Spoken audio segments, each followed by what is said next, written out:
Hello and welcome back to the Forever SMP. Please give me a minute to explain what I've been doing in this world for the past few months. To set the stage, let me tell you about a very ambitious plan that the members of the SMP came up with. We're going to completely transform Spawn into a massive custom terraformed mountain range, spanning approximately 640 by 640 blocks. Perfectly split between a hot biome and a cold biome. So yeah, just a small project. Now a project like this doesn't just need blocks, it needs an absurd amount of blocks. So naturally we did the only responsible thing. We made a spreadsheet. Because once you start measuring materials in shulker boxes instead of stacks, you're not building anymore, you're just managing logistics. For my part in this project, I've been focused on gathering a few key materials. First up, bamboo.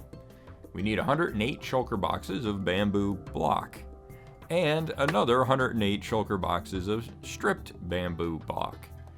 Same plants, completely different problem. Next up is wheat, 54 shulker boxes of it, which will be combined with 54 shulker boxes of mud to make packed mud, because regular dirt just wasn't ambitious enough. Then there's coral, 54 shulker boxes of each type of coral block. Now, on our server we can at least make coral block with a mod from Coral Fans, so that's a little bit better. Which sounds fine until you realize the farm burns through tens of thousands of bone meal just to run it. So that's a whole separate problem. We also need 54 shulker boxes of green terracotta. The terracotta itself will be provided by Boss Builds, and I'll handle the green dye. And as a bit of a side project for myself, I also built a squid farm. So with all of that in mind, the problem becomes clear. How do you actually gather this much material without losing your mind? Well, you don't mine it. You build systems to do it for you. Like this 27 by 14 automatic bamboo farm. Let me go ahead and turn this on. It's been off for quite a while. But as you can see, it is harvested by flying machines.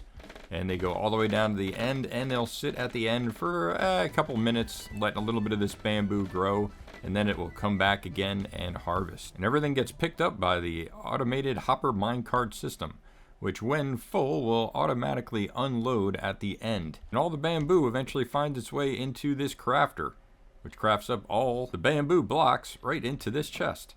Now I could have shulker loaders in here, but at the time I didn't have a good source of shulker boxes.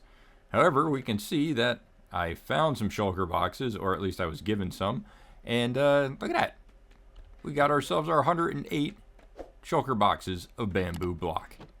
And not only that, but we also have our 108 shulker boxes of stripped bamboo block. However, just one of these was not efficient enough. It just wasn't fast enough. It was taking forever and ever and ever to get that 108 shulker boxes. So I went ahead and, just did a duplication. So we have 3 of these bamboo systems that are running, and they all run off of the same clock over here. So they all harvest around the same time, and they all feed into the same system.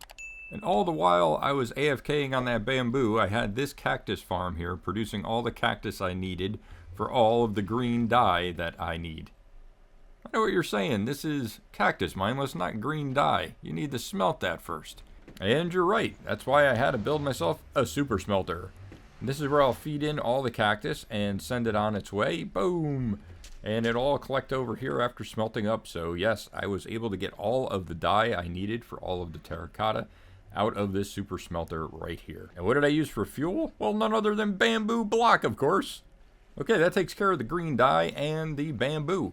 But what about the wheat? What about the wheat, mindless? How are you gonna get all that wheat? Right here! Yeah, look at this. Look at these wheat fields. I know they're not fully automatic, but they're partially automatic. So I have here 24 fields of wheat. But that wasn't enough. No, it wasn't fast enough, so I created a second one over here. So I have another 24 fields of wheat on this side as well. So that's 48 fields of wheat that I have growing simultaneously while I'm waiting on all the other farms. And if you do the math, it comes out to 1.5 shulker boxes per harvest. That's right, 1.5. And the harvesting is all done from this switch right here. Yeah, this switch. I know what you're saying, mindless. Flip it. All right, let's do it. Watch the harvest. Ah, that's so satisfying. And by the time I created the wheat fields, I had enough shulkers to make a shulker loader for this. So all the wheat comes down here and gets filtered out into shulker boxes. All the seeds come in here so I could replant. And yes, replanting takes about 15 minutes to do all the fields. Yeah, not fun. Not fun at all. But so totally worth it because I have my 54 shulker boxes of wheat. And my 54 shulker boxes of green terracotta. Okay, so on to the coral blocks. Where do you even start with a coral fan farm? Well, YouTube, of course. So I searched for Coral Fan Farm Minecraft. And pretty quickly I found this video. Super Small Coral Farm Tutorial 72K per hour by Eliro3. 72K per hour. That sounds perfect for what I need. And at first it was perfect. Until I hooked it up to my standard impulse item sorter. Items started clogging badly and immediately. So back to YouTube I went, this time searching for a faster item filter. That's when I found how to build 8 times faster item sorter without clogging by Just Panda. 8 times faster than standard hoppers? Yeah, that sounds exactly like what I need.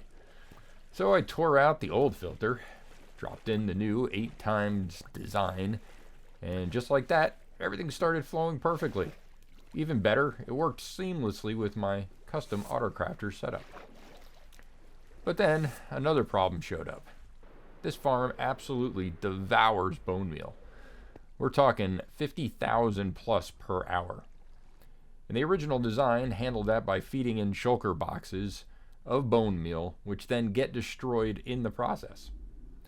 Yeah, I wasn't a fan of that. I don't exactly have an unlimited supply of shulker boxes lying around. So once again, I rebuilt the top part of this system. I designed an autocrafter based delivery setup that takes in bone blocks, crafts them down into bone meal, and feeds it directly into the farm's water stream. And after hours of trial and error, we finally have it. A fully automated, AFK-able coral producing machine.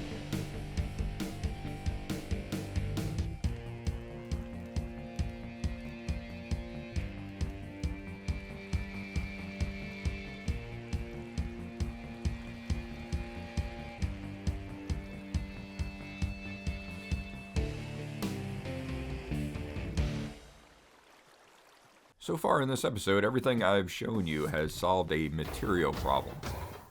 Not enough blocks, build a farm. Not enough bone meal, build a slightly concerning skeleton killing machine.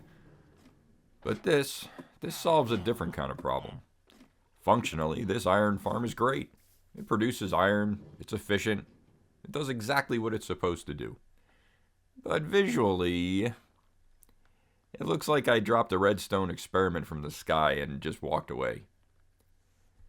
And that's when I realized something. Up until now on the Forever SMP, everything I've built has been purely functional.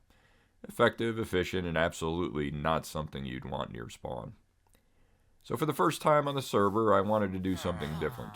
I wanted to solve the problem of vibes. This iron farm needed a skin. Not just walls, but a theme. Something that made it feel intentional. So I decided to convert it into a chapel. Same farm, same rates, just significantly less embarrassing to look at. I've got the materials ready, I've got the schematic loaded, so let's get going.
Oh, there it is. Finally, I have a build that's worth actually looking at. This is fantastic. I'm so happy to actually have this on the server, and it's not a farm.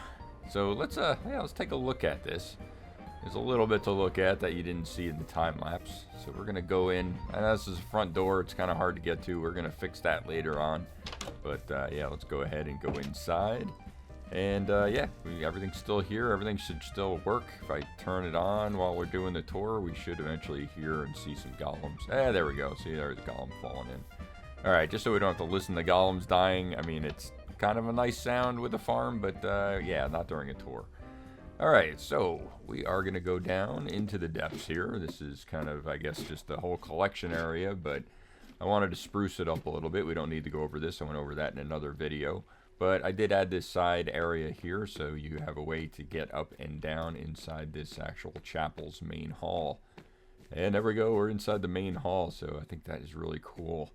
And then we have the two chapels. So in the time lapse, you saw that there were two chapels being built, one on each side.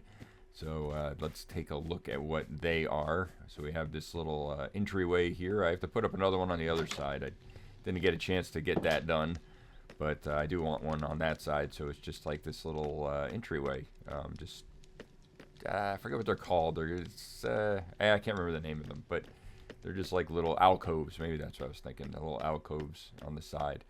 So here we are at the chapel, and I kind of did this in a texture that's not the same as the main chapel. So the main chapel is nice and polished. Actually, you know, it's got the polished andesite, so it looks all nice and new and fresh and clean, and all this on the side here looks really old and rugged because these were here first. These two chapel sides were here first, and then the center was put in at a later date. So here we are. This is the chapel. This is the little worshiping area to none other than the golem. That's right. So I made this, kind of decorated it, I think, pretty well. Just a little, like I said, worshiping area, and I just felt it fitting to actually put the golem in here. So. I really think that looks cool. So I did try to incorporate a lot of the iron block in here as well to make it look like an actual iron golem. And yeah, smelting it over here because yeah, he smelt up iron, and over here we can see we got little packs of iron, you know, in little containers. So yeah, I really enjoyed it. I think this looks really cool. Excuse me, horsey. All right, so let's go through this alcove again because this is where we came in before. And we'll just cut across to the other side and look at the other chapel. I don't know if you figured it out yet, but if we have the Iron Golem worshiping center on one side, what do you think this one could be? Again, it's not going to be an Iron Golem, so do you have any thoughts? Nope. All right, here we go. The Poppy. That's right. This is where we're actually, I guess if you're on the Poppy side of the fence, you could come into this side and say, yeah, I worship the Poppy that the Iron Golem actually uses for his sign of peace. So, yeah, so I got a lot of terracotta going on in here, the banners, so of course a lot of the poppy colors. Got the cherry wood in here as well, which I think cherry wood and tough, that's tough up at the top. I think cherry wood and tough look very good together, so I'm really happy with that. And of course I got the spore blossom in here to add the nice particle effects. So yes, this is the worshiping area to the Poppy. Yeah, we could go on the roof. We could just check out the roof real quick. I'm kind of happy with the way the roof came out. I guess it could be a pretty good landing platform, maybe for a happy ghast once I go that route. But yeah, I think it's just very nice to be up here. It kind of gives you that sense that you know you're in control. You get to overlook the entire land around you. So I think this is a really cool hangout spot, and we could watch I guess what we're watching over here is the sun rising over our ocean bay, which is really cool. And we have a palm tree down there, and I'll briefly go down there and explain that palm tree. So yeah, let's do that now because this is pretty much it for the build. The backside is open. I left that open for a reason, so I can come in and out and do maintenance on this if I need to. But eventually we will fill that in with something magnificent, I'm sure. Just not sure right now. Okay, so yeah, so let's go take a look at what this palm tree is. So it's been a really long time since I've made videos because, well, I've been doing a lot of resource grinding for spawn. But this was a Secret Santa. So we had a Secret Santa back Christmas time, and I think this was Sir Repook that had to build something or make something or give something to me, and he went ahead and made this palm tree, which I think is absolutely amazing. Not only because it has ancient debris in it, which I don't have any of yet, it also has wither skeleton skulls. This is just incredible, absolutely incredible gift. So thank you. Do it official. Wait. Gotta do it official here. Thank you, Sir Repook. Oops, I just broke something. I broke something while waving, but yeah, thank you so much. This is absolutely amazing. I am definitely going to try to see if I can create these where I need them, because I really like them. And over here, it looks like he even left a little gift. So let's check that out. All right, we got a bunch of leaves, which are not worthless in this game, I'm going to say, because we do so much landscaping, and leaves are just an essential part of landscaping. So I do appreciate all those leaves. Unfortunately, my inventory's full, as it usually is, so I can't take this stuff out and look at it. But yeah, he's got some banners in here with some Christmas decorations. I guess we'll have to use those in the upcoming Christmas season, which is a little bit far away now. We have a music disc. That's very cool. It might be my first one. And we have a Christmas original book. We got to take a look at that at least. So let's go to the book. Let's open that up. Merry Christmas and Happy New Year. Have a good one, man. Wishing you the best of luck in the future projects. Thanks. Thanks, Sir Repook. I really hope future projects go smoothly. And I'm sure they will, because I am in resource gathering mode right now. But when that's all done and I actually start building for real, this whole entire area is going to get landscaped and built up, and it's just going to look absolutely, absolutely amazing. So let's do one more quick flyby, and I'll just say thank you all for watching. I hope you made it this far. I know there was a lot of gap in between my videos, but it's all worth it in the end, because of all the resource gathering I actually had to do will pay off when we can just start pumping out videos with a whole bunch of fantastic builds. So yep, this is it. This is now it. The Iron Farm, the Iron Chapel is all done. Thank you all, and see you in the next one.